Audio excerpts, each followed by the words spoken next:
Boa noite, meus irmãos. É um grande prazer que hoje estamos aqui no Vinha de Luz para tratar de um assunto tão importante, tão político e tão extenso, que é o livre-arbítrio. Faremos uma análise hoje superficial, porque o tempo necessário para discutir o livre-arbítrio é realmente muito longo, porque é uma matéria que é muito controversa. Alguns têm um entendimento, outros têm outro, e a doutrina nos traz um entendimento muito grande, muito aprofundado. Então, hoje nós iremos abordar alguns aspectos do livre-arbítrio. E ainda assim, recomendo, desde já, a leitura de O Livro dos Espíritos e todos os livros, que possam abordar esse assunto que é tão importante e, olhem só, primordial na questão da reencarnação, na questão de aproveitar a reencarnação, na questão de angariarmos créditos para as vidas futuras ou angariarmos dívidas. Então, é muito importante o bom uso, o uso racional do livre-arbítrio. E assim, a gente poderá aproveitar essa grande dádiva do Pai, que é a reencarnação, a oportunidade de evoluirmos, de resgatarmos antigas dívidas, de também angariarmos no nosso plantio uma colheita alvissareira, uma colheita produtiva e que possa nos trazer bons frutos. Bem, a gente baseou esse estudo numa apostila dos estudos avançados da doutrina espírita, o EAD. Mas iremos, como eu disse, abordar de um modo muito superficial, que em virtude do tempo. Se a gente aprofundar livre-arbítrio, então precisa de tempo.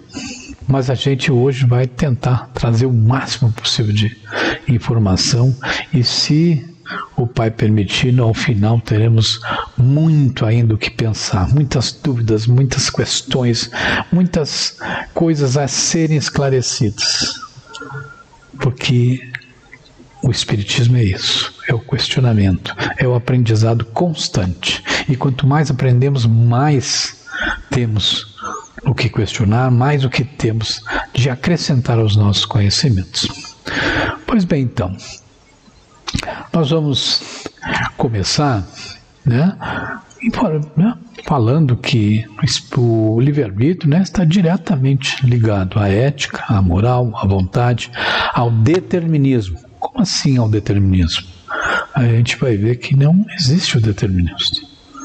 O determinismo, existe sim essa lei de ação e de reação, essa lei que nos traz de volta aquilo tudo que a gente plantou. E também vamos falar de liberdade, porque livre-arbítrio é exercer a liberdade com responsabilidade. Sigamos então, irmãos.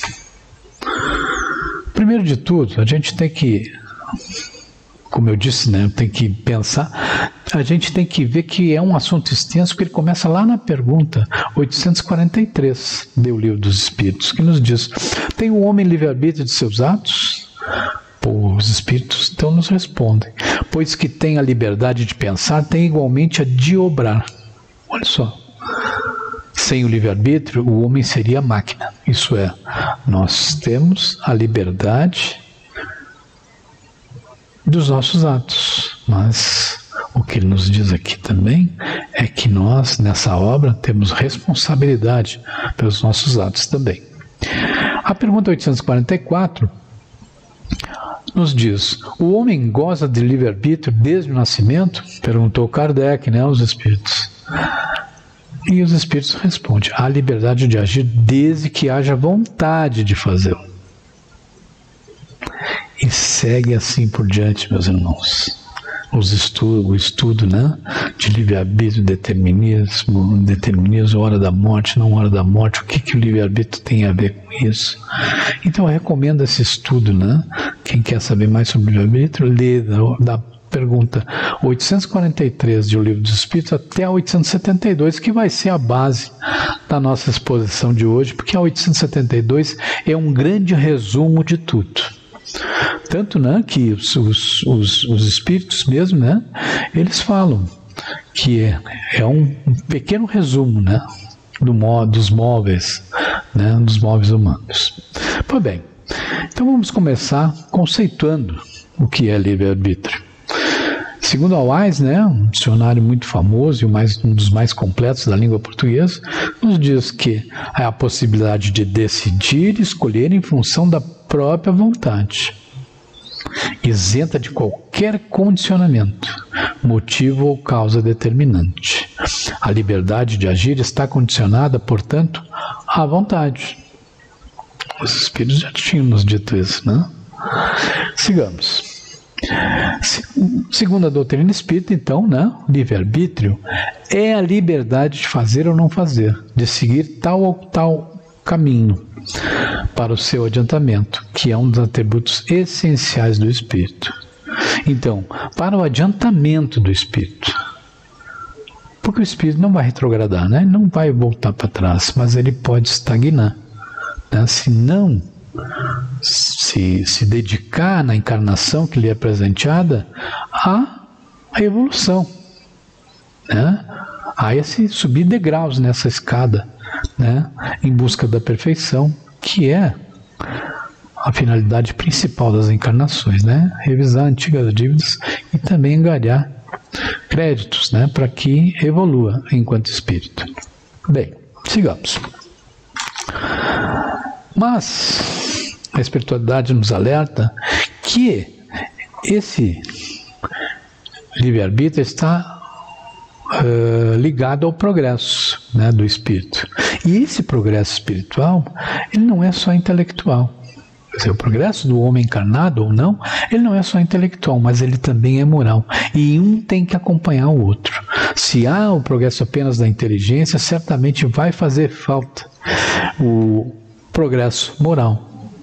Porque, segundo a doutrina espírita, o desenvolvimento do livre-arbítrio acompanha o da inteligência e aumenta a responsabilidade dos atos. Olha só, aumenta a responsabilidade dos atos, porque quando a inteligência vai se desenvolvendo, mais o homem vai tomando consciência de si mesmo e de seus atos. E o que a gente encontra a partir daí, né? A responsabilidade. Nada mais é de outro, nada mais é culpa de alguém, de Deus ou dos maus espíritos, ou, como muitos espíritos gostam de dizer, dos obsessores. Não. A culpa dos atos e das coisas que nos acontecem é exclusivamente nossa, porque nós tomamos os caminhos, né, que achamos melhor, e muitas vezes, né, decidindo por coisas erradas. Por isso o livre-arbítrio é importante, mas é importante que seja exercido com responsabilidade. Também, segundo a doutrina, né, entretanto, para que as ações humanas sejam consideradas benéficas, não basta o desenvolvimento da inteligência. É necessário que essa seja acompanhada do progresso moral. Porque a gente viu, né, seres muito inteligentes durante a história da humanidade, mas que usaram essa inteligência, então, para um lado negro, para um lado nefasto. Utilizar essa inteligência para o mal. Por isso é preciso o progresso moral, que melhora o espírito, que o eleva perante o Pai e perante a sua caminhada evolutiva. Também, segundo a doutrina, o progresso completo constitui o objetivo, mas os povos, como os indivíduos, só o atingem gradualmente, enquanto o senso moral não se houver desenvolvido neles. Pode mesmo acontecer que sirva da inteligência para a prática do mal, como eu falei anteriormente, né? O moral e a inteligência só se equilibram com o passar do tempo. Isso aí está lá na pergunta 780A do Livro dos Espíritos, que fala, né? Das 742 até a 772, que falam, então, sobre livre-arbítrio e outros assuntos ligados a ele, né? É preciso, sim, né, que haja esse progresso moral e intelectual, mas os espíritos já nos alertam. Esse progresso, ele é gradual. Temos visto isso na humanidade, né? Se pensarmos a humanidade como era ao tempo de Jesus, ou mesmo antes dele, né? E aí a humanidade de hoje, apesar que nos diz que a gente vive momentos muito negros, a gente evoluiu bastante, né? Tecnologicamente, moralmente também. Mas eu acho que moralmente não, mas olha só, no século XIX ainda existiam os duelos, né? Fazer a justiça com as próprias mãos. Hoje, se isso acontece, é um crime, considerado crime. Antigamente não era. Era um direito até dos indivíduos.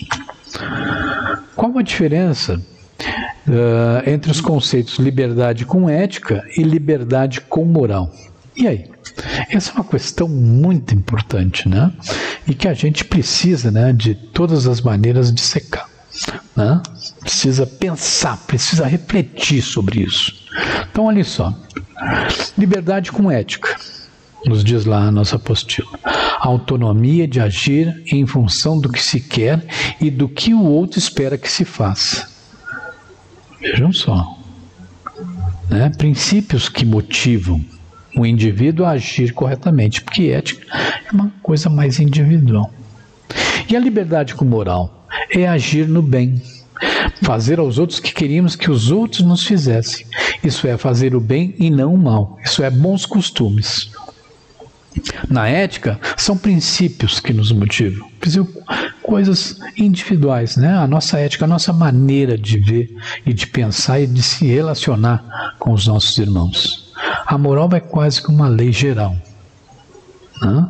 Por isso, bons costumes daquela comunidade, daquele país, daquele mundo, não é verdade? A Terra ainda precisa muito, né, de bons costumes. Por que o homem tem liberdade relativa? E aí? Essa é uma pergunta que se faz, mas que a gente sabe desde os primórdios que começa a estudar, né? O homem tem liberdade relativa porque o limite da manifestação da vontade individual se encerra quando começa a liberdade alheia. Não é o eu quero que me façam, né? Apenas, né, aquilo que eu também possa fazer, né? E que eu também possa fazer de bem. Então eu quero esse bem para mim também. Eu não quero fazer coisas aos meus irmãos que eu não gostaria que fizesse para mim. Então essa é, né, a liberdade relativa. A minha liberdade termina onde começa a liberdade do outro. Quer dizer, o direito do outro de viver bem também se limita ao meu direito de viver bem. Então veja, a nossa liberdade é relativa porque ela tem um fundamento muito maior, que é o bem comum, que é o amor ao próximo, que é o amor entre todos, o amor ao Pai. Afinal, somos todos filhos dele. Não é verdade? O que se entende pelo binômio liberdade e vontade? Então, como a gente pode aprofundar um pouco isso, né? Tanto a virtude como o vício depende da vontade do indivíduo. Mas tem gente que é muito fraca. Eu sou muito fraco, eu acabo comendo demais, porque eu gosto muito de comer comida boa. Eu gosto muito de comer pizza, então eu não consigo resistir. Mas é questão de vontade, né? De dominar a nossa vontade, que às vezes a gente não domina mesmo, né? Onde estamos em condições de dizer não, podemos sempre dizer sim. Ou o contrário, né? Dependendo se isso vai de encontro, né, ao nosso bem-estar, é claro que a gente pode dizer não ou a gente pode dizer sim. De forma que se cumprir uma boa ação depende de nós, dependerá também de nós não cumprir uma ação má. Não é verdade? Porque olha só, nós podemos, em determinada situação, por exemplo, se a gente está passeando, né, está passando por uma rua e vê uma pessoa caída ao chão, né, ali fraca, com fome, a gente pode ajudá-la, né? Uns gostam de dar uma esmola, né? Outros vão ali num estabelecimento perto, compram um sanduíche, um refrigerante, né, um suco, vão lá e dão de comer a essa pessoa, né? Outros podem vê-la com frio, vai ali numa loja, compram um agasalho e dá. Ou simplesmente encaminha, né, para assistência social. Outros muito mais desprendidos, abraça essa pessoa e o leva para um lugar onde ela possa se banhar, onde ela possa se restabelecer, se alimentar e depois seguir a vida. Então veja, né? Mas isso vai da nossa vontade. E essa vontade de ajudar o próximo, a gente tem um mundo muito pródigo, né? Muita gente, né, tem esse costume, né, de ajudar ao próximo, fazer o bem sem olhar a quem. Mas também há situações em que o mal se apresenta e que cabe a nós, através do nosso livre-arbítrio, isso é, através da nossa vontade, né, estabelecer se vamos seguir por esse caminho nefasto ou vamos seguir pelo caminho do bem. E as coisas com os vícios também. Mas foi má influência, eu fui levado a isso, eu não me dei conta na hora, ou eu estava dormindo ou eu estava bêbado. Né? Mas olha só, as pessoas dizem, mas eu estava bêbado quando fiz isso. Mas quando começou a beber, não assumiu o risco? Não foi uma vontade? E quando passou, excedeu, né, uma quantidade que levasse ele a perder o seu controle, também não é uma decisão de livre-arbítrio, uma decisão de vontade? Poderia ele interromper esse momento? Poderíamos. Mas tem gente que é muito influenciada, tem gente que é viciada, realmente. Mas até chegarmos ao vício é um caminho muito longo. Não nos cabe julgar ninguém. Estamos aqui usando de exemplos que servem para nós. Se enxergamos uma situação em que temos esse olhar crítico, cabe a nós somente esse olhar crítico. A não ser que formos ajudar o irmão, com uma atitude que possa melhorar ou possa ajudá-lo, não nos cabe bancar o juiz. Está lá no Evangelho. Não julgueis para não serdes julgados. E o Cristo já dizia, né? Ama teu próximo como a ti mesmo. O que se entende, então, esse binômio liberdade e vontade, né? Que a liberdade está limitada pela vontade. Nós temos, né, a oportunidade de satisfazer nossas vontades. Mas será que isso não vai nos privar da liberdade? Olha e vejo, né? As pessoas brigam. E aí tu pode dizer, eu tenho vontade de assassinar aquela pessoa. E de repente deixa fluir o seu instinto. Exerce a sua liberdade. Mas para isso vai preso. Então perde a sua liberdade por justamente não ter conseguido, né, dominar a sua vontade. Paulo de Tarso já nos dizia, entre as suas célebres frases, tantos ensinamentos, tantas frases bonitas, que tudo me é lícito, porém nem tudo me convém. Então, eu acho que resume essa ideia de liberdade e vontade. Tudo me é lícito, mas nem tudo me convém. A liberdade, qual é o significado dessa palavra, né? Capacidade de poder agir por si mesmo, com autodeterminação, independentemente de toda a coerção exterior. Então, agir por si mesmo. Mas tem gente que age por si mesmo para o mal. Mas tem gente que age por si mesmo no bem. E gente que age até um limite, porque sabe que a partir dali não vai fazer bem para si ou para outrem. Não é verdade? Então a liberdade, ela é, né, uma capacidade de agir por si mesmo. Até a liberdade de dizer, não vou ir adiante, é uma liberdade que temos. A liberdade de não querer o mal para mim nem para o outro. Em sentido filosófico, é a ausência de submissão e de servidão, condição oposta à opressão e à escravidão. É um ponto de vista. Autonomia e espontaneidade na manifestação da vontade ou desejos humanos. Essa é a liberdade. A liberdade é aquela que não tem freios. Mas há liberdade, e é isso que a gente fala desse livre-arbítrio, com responsabilidade. Onde termina a minha liberdade é onde começa a liberdade e os direitos do outro irmão. Você concorda com a afirmativa de que, ao analisar racionalmente as possibilidades de uma tomada de decisão, o indivíduo tem chances de fazer escolhas mais acertadas? E aí?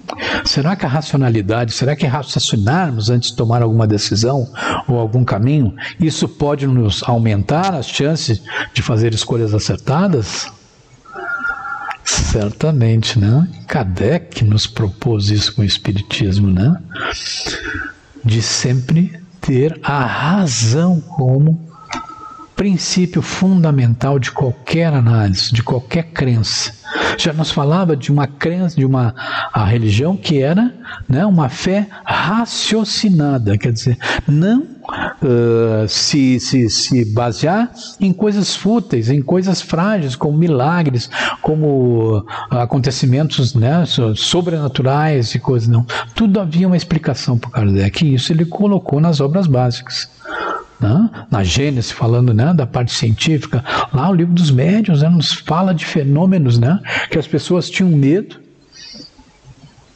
mas que o livro dos médiuns nos fala com assim, sobriedade sobre esses acontecimentos, todos calcados na razão.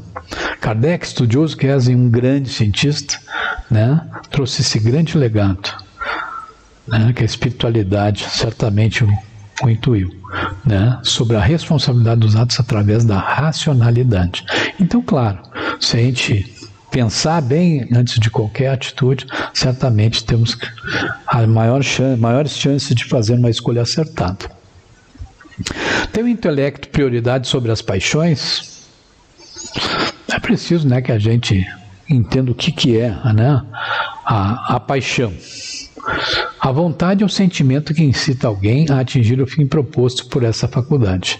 Aspiração, anseio, desejo. Isso não chama vontade. Paixão, olha só. Kardec já nos dizia que a paixão é uma coisa que nos controla, não nós controlamos a paixão. A paixão está no excesso aliado à vontade. Olha só, o excesso aliado à vontade. Visto que o princípio que lhe dá origem foi posto no homem para o bem, né? À vontade, e pode levá-lo a grandes coisas. O abuso que dela se faz é que causa o mal. Isso é, a paixão nos domina. Não é verdade? Essa é a grande verdade, né? E que Kardec, né, nos fala, né? Que a paixão nos domina. Isso aí está lá na questão 907 de O Livro dos Espíritos, né? Quando ele fala das paixões, ele diz um capítulo inteiro, né? As paixões. Pois bem, voltemos então à nossa pergunta anterior. Tem o intelecto prioridade sobre as paixões? É claro, né? Tudo que é raciocinado, tudo que é levado com a razão, sem a paixão, né? Porque a paixão nos domina. Descartes, né, 200 anos de Kardec, ele lançou um livro chamado As Paixões Humanas, né? E ele fala disso, né, que a paixão domina. A paixão é o contrário da ação, porque a ação é uma coisa positiva, mas a paixão não. A paixão, ela domina, né? Ela subjuga. Por isso que se diz, né, nós temos na linguagem popular, né, está apaixonado, agora deu, né? Está com os 4 pneus arriados, isto é, está dominado por aquela situação, né? A voz do povo é a voz de Deus, né? E traz essa sabedoria popular, né? A gente traz também para ilustrar esses momentos. Então é claro que o intelecto tem prioridade sobre as paixões, desde que o indivíduo esteja preparado e queira isso, né? Muitas vezes as paixões são muito fortes, né?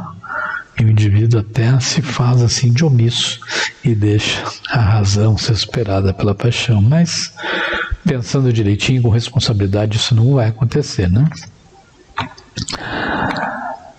A pessoa pode perfeitamente fazer uso do seu livre-arbítrio sem intervenção de outra, mas o fará com segurança se tiver conhecimento e consciência dos limites da sua liberdade. E aí? Né? Pode fazer o perfeito uso do seu livre-arbítrio, sem intervenção de ninguém. Mas o fará com segurança se tiver conhecimento e consciência dos limites da sua liberdade? É claro, né, que o indivíduo que tem consciência dos seus limites, né, tem consciência de que sua liberdade vai até onde começa a do outro, né, tem consciência de que seus atos são e devem ser corretos na presença ou na ausência de pessoas. O Espiritismo nos coloca isso muitas vezes, né? E se não tiver alguém presente, eu posso fazer? né? Hoje em dia, com internet, com tantas câmeras pelo mundo, né? Às vezes há flagras, né, de pessoas que, não vendo ninguém na volta, chegou a olhar, né, para o lado, fazem coisas, né, que não são recomendáveis, porque não estão na presença de pessoas. É a famosa hipocrisia, né? A famosa falsidade. Mas a razão pode superar realmente essa paixão, não é verdade? E o livre-arbítrio pode ter seus limites, sim. São os atos humanos guiados por um determinismo imposto por Deus? Então vejo, né? Aqui vem a questão do determinismo. Será que a gente já nasceu, né, com a vida marcada, né, com a vida roteirizada, né? É certo que a gente, antes de encarnar, a gente faz todo um planejamento reencarnatório, né? Mas não quer dizer, né, que a gente possa, né, ter feito isso como determinismo. Não, são proposições que a gente faz para que aproveite melhor essa reencarnação aqui na Terra, né, essa encarnação na Terra, para fazer evoluir o nosso espírito, seja pedindo perdão aos nossos irmãos, seja resgatando, né, prejuízo que tenha causado ao outro, né, seja se dedicando ao bem, né, para evoluir enquanto espírito, né? Então, esse determinismo, a gente vai ver, não existe. Vai de acordo, né, com a vontade do indivíduo. Determinismo, né, segundo a tese filosófica do determinismo, afirma que tudo que acontece está pré-determinado. O universo seria comparável a uma imensa máquina em funcionamento automático e infalível. O determinismo foi útil para a ciência na definição de leis físicas, químicas e biológicas. Mas olha, nós estamos falando de livre-arbítrio, né? Como é que pode haver determinismo se nós temos milhões, bilhões de pessoas com seus livre-arbítrios, né? Se fosse tudo determinado, essas pessoas não iriam interagir, não teriam influência umas nas outras, né? Na verdade, por isso o nosso livre-arbítrio tem que ser exercido com responsabilidade. O determinismo, ele não existe. O determinismo acontece apenas, né, para ilustrar, né, para tentar justificar certas coisas. Fatalidade também, né? Fatal é determinado, marcado, fixado pelo fato ou destino. Fatalidade, qualidade ou caráter de fatal. Sorte inevitável, destino. Acontecimento funesto, infortúnio, desgraça.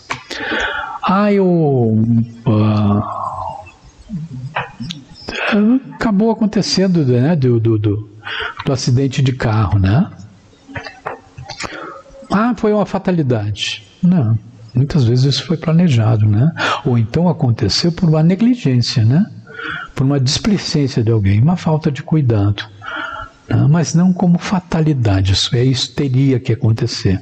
Pode ser que haja um planejamento que aconteça de uma maneira, mas não vai acontecer, né, se não for de utilidade para o indivíduo.